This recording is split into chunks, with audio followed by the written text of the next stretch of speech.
or 93.2 FM island-wide. The news headlines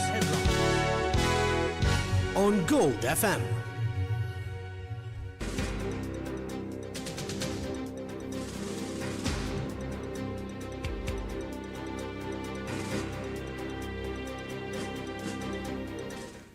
Good afternoon. In your news headlines, ceasefire might end by Wednesday, warns Trump.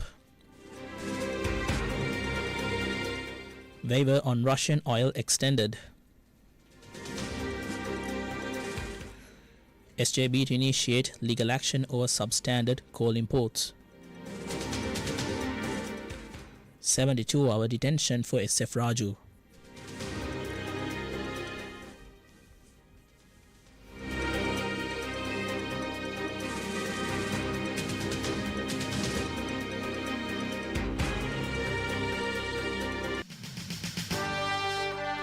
The top story on Gold FM.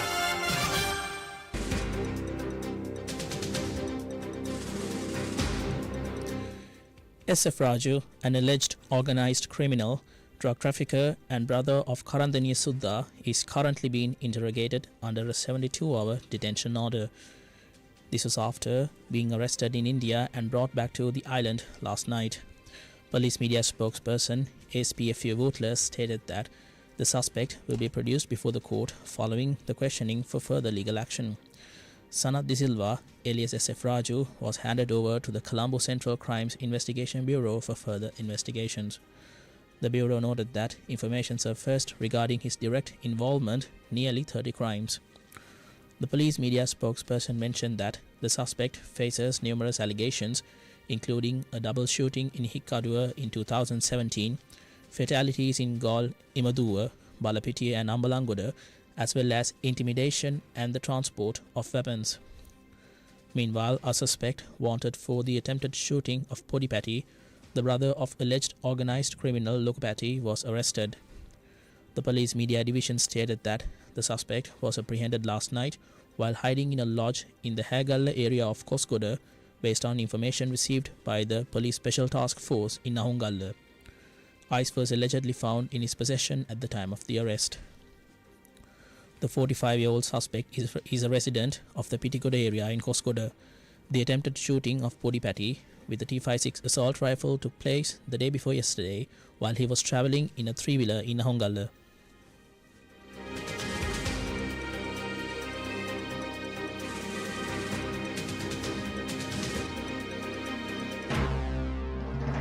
This is the local news on Gold FM.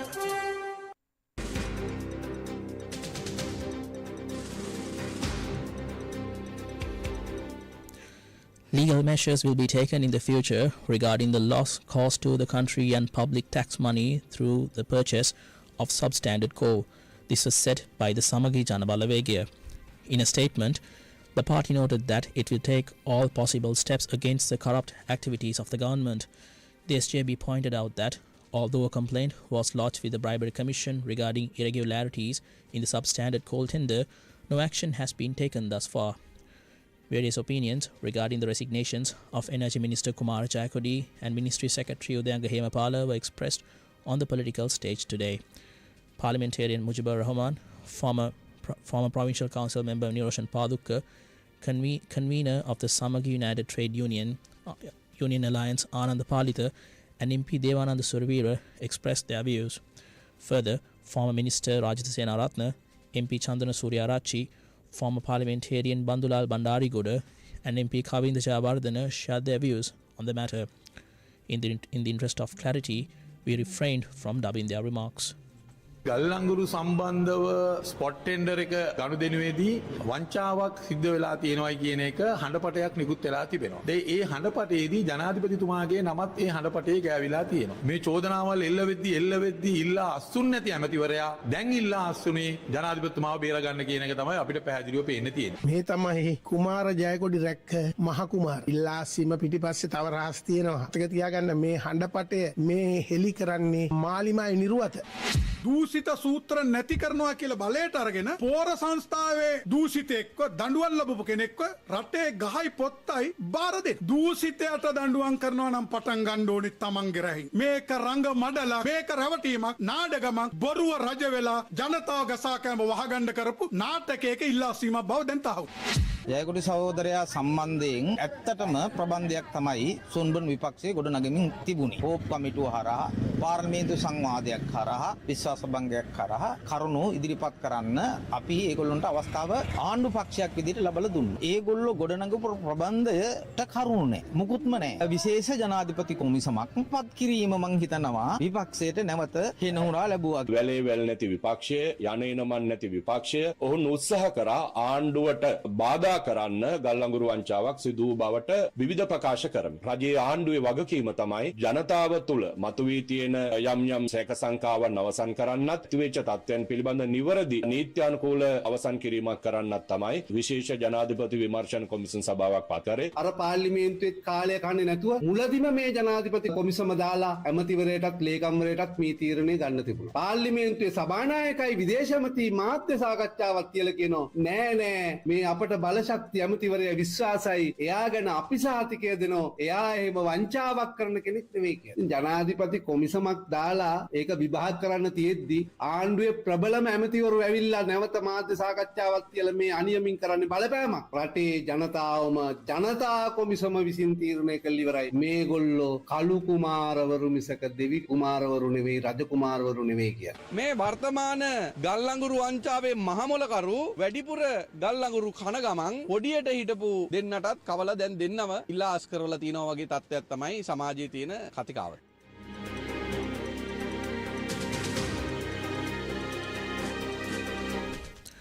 The decision by Energy Minister Kumar Jayakodi to resign from his post is too late. This was said by National Organizer of Sri Lanka Podujana Peramuna, parliamentarian Namal Rajapaksa. In a post on his X account, he stated that the country had already lost millions due to the alleged call fraud. Rajapaksa further noted that while the minister resigned, it remains unclear how the resulting losses will be addressed. He questioned whether the president accepts responsibility for appointing someone to such a significant position despite Kumar Jayakodi facing serious corruption allegations in the past. The post of Energy Minister remains vacant following the resignation of Kumar Jayakodi yesterday, which occurred after the appointment of a presidential commission to investigate irregularities in coal imports. On the 10th of this month, a no-confidence motion brought by the opposition against Energy Minister Kumar Jayakodi was defeated in Parliament by a majority of 104 votes. This followed allegations that substandard coal was imported during the procurement process for the Norachole-Lakvijaya power plant.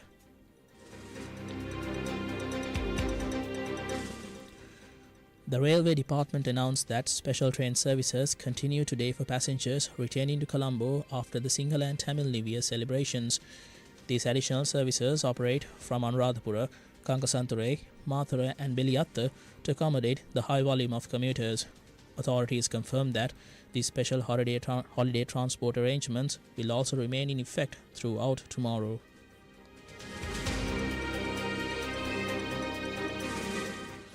Police arrested a 54-year-old man from the Valmill area in Horana following a viral video showing a brutal assault on a woman with a broomstick.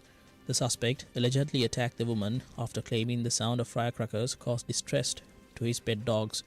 Authorities produced the suspect before the Horana Magistrates Court, where he was remanded until the 24th of April. The police media division initiated the investigation after the footage drew widespread attention on social media platforms.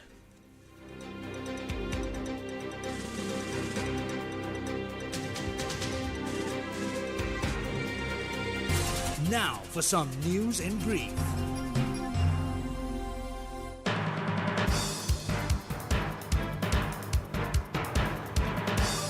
The Department of Meteorology predicts rains or thunder showers in several parts of the island after 1 p.m. today, and affected areas include the western, Sabaragamu and southern provinces alongside the Nuwara district.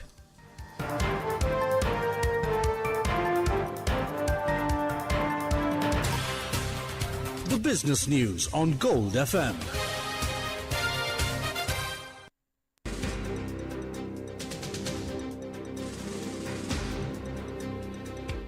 Global energy markets saw a sharp decline after Iran announced the reopening of the Strait of Hormuz to commercial shipping. Brent crude prices fell to $83 a barrel, down from earlier peaks above $98. Prior to the conflict, oil traded under $70 US per barrel before reaching a high of $119 in March. Adani Group Chairman Gautam Adani takes the top spot in Asia after overtaking Reliance Industries head Mukesh Ambani. Latest figures from the Bloomberg Billionaires Index place Adani 19th in the global rankings with a net worth of $92.6 billion US. Ambani trails in 20th position with $90.8 billion. On the global stage, Elon Musk maintains a dominant lead at $656 billion US. Google co-founder Larry Page holds second place with $286 billion, followed by Jeff Bezos at $269 billion.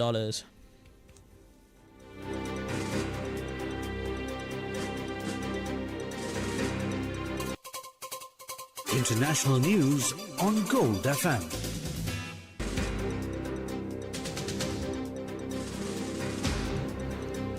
US President Donald Trump says he may not extend the ceasefire with Iran if negotiations fail. He earlier expressed confidence that both sides are close to a deal. His comments come against a backdrop where Iranian sources confirmed that both US and Iranian delegations are set to hold negotiations on Monday.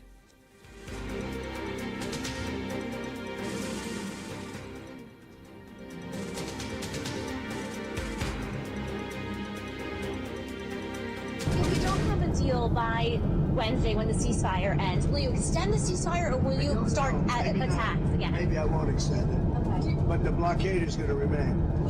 But maybe I won't extend it. So you have a blockade, and unfortunately we'll have to start dropping bombs again.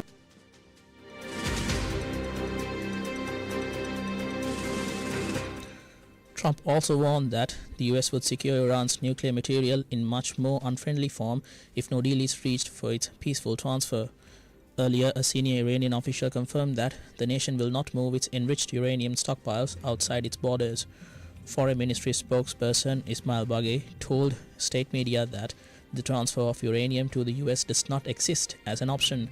He described the material as being as sacred as Iranian soil and stated that it will remain within the country under all circumstances.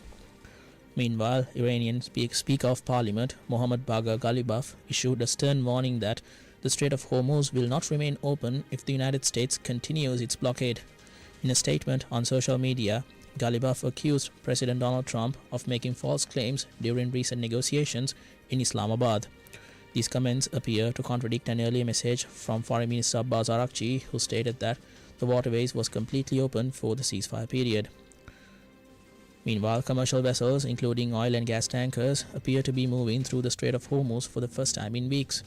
Tracking data from marine traffic shows several vessels transiting the corridor following Tehran's announcement of temporary reopening during the current ceasefire.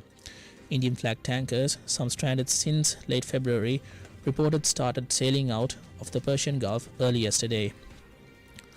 Meanwhile, the Trump administration issued a new waiver yesterday permitting international buyers to purchase sanctioned Russian oil for an additional month. The US Treasury Department directive allows for the acquisition of Russian petroleum products loaded on vessels through to 16th of May. This latest measure replaces a 30-day exemption that expired earlier in the week and specifically excludes any transactions involving Iran, Cuba, or North Korea.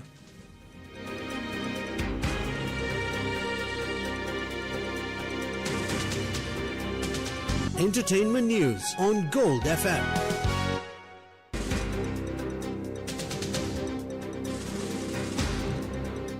A Los Angeles Superior Court judge ordered Alec Baldwin to face a civil trial in October over whether he negligently fired a gun on the set of Rust.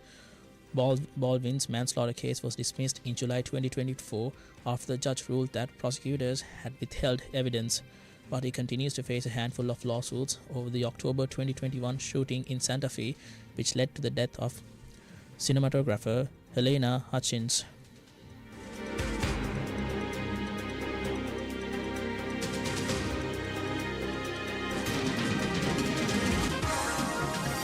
Sports news on Gold FM.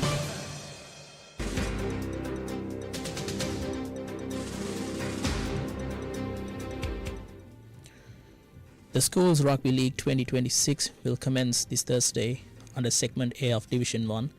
Last year's runners-up Wesley College faced newly promoted Prince of Wales College in the opening fixture at Havelock Park. The tournament structure maintains 18 teams across 3 groups, with every side guaranteed 5 first-round matches. Performance determines progression into cup, plate or ball tiers for the second round. The 2 teams face relegation to Segment B at the conclusion of the season. Following the exit of Vidyartha and Dharmaraj last year, Lumbini and the Prince of Wales joined the top 5. Trinity College Kandy enters the season as defending champions after their historic 2025 victory ended a 38-year wait for the league title. DS Senanai College and St. Anthony's College also return as plate and bowl winners. That's it from the news in detail. Have a good day.